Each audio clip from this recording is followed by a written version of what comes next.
Sir. Siguro. Actually, nandito ka ngayon sa St. Augustine Church. Kasi, inaalam natin kung anong pinagmulan ng yung artifact ng The Black Nazarene. Nasusunog.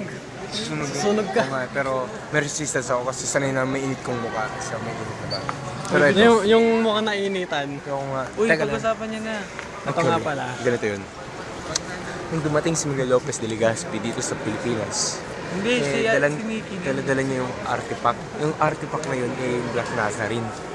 Pero hindi huwag sa bigote ko. Yung Black Nazarene nawala.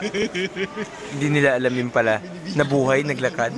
So hanggang ngayon pinaghahanap pa rin yung Black Nazarene. Tapos nakita siya, biglang naglalakad. Tulad nito, tignan mo nga, hanapin natin yung Black Nazarene. Yan yung Black Nazarene. Yan yung yan yung Black Nazarene. Ano, sa buong pag-sustain ni Miguel Lopez de Legazpi dito, hanggang sa namatay siya doon, tingnan mo. Hindi niya na muling nakita yung Black Nazarene. Kasi ngunit it's very rare Asian times. Kaapo-apuhan ni Miguel Lopez de Legazpi na si Enrique Legazpi. Ni Miguel.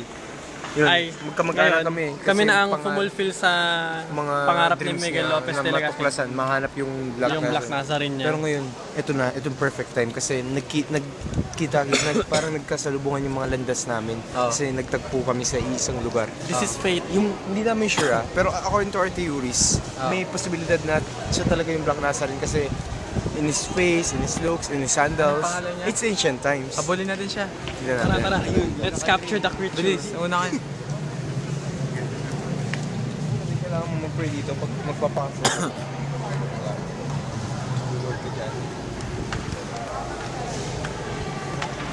Tapos pag may concert naman, dito ka kakanta. Yun. Okay? Uy, nasaan na yung artifact? Yung Black Mahanap ka Nazarene. natin. Kasi yun, rare yun. Kasi minsan maglalakad, tapos mamaya-maya nagiging rebulto. Dali, tara na, kamustahin na natin si Lolo.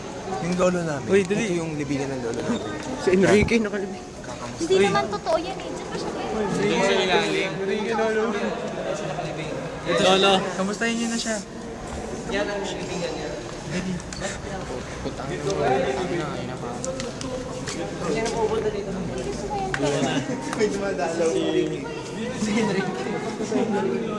Miguel Lopez de Legazpi ay isang...